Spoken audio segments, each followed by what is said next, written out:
it changes something.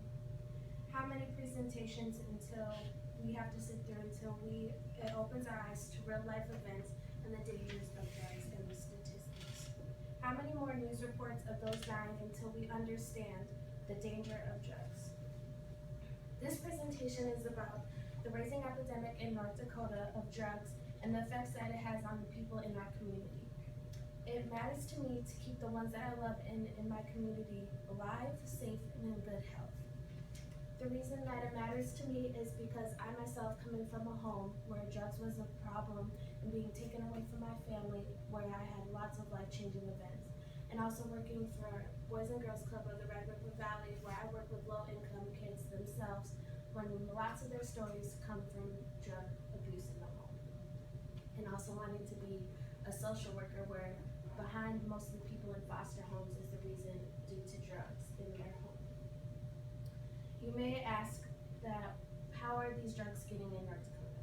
Well, one of the offers from a relatively recent family drug bust states that drugs and dealers are popping up in all kinds of places and going to extremes of putting heroin in the windshield wipers. So obviously from that extent of dealers going in our community, it is not a small issue. This is how the dealers are able to get their profit, by lacing the drugs that they intended to give to you, so what you think you're using really isn't what you're using. Fargo area resulting in 10 deaths and 50 hospitalized so far this year. Police have indicted 10 drug dealers so far in the last month alone, and it doesn't seem to be stopping there. These drugs busts matter because one, distributing these drugs make it possible for the ones close around us to end up in a bad situation.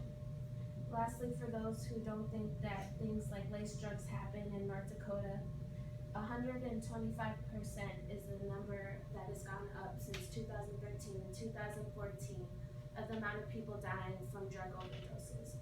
47,000 people have died in those 2 years due to drug overdoses. This is topping guns and violence. And batches of these drugs are being circulated that are laced and have already led to over half of those deaths.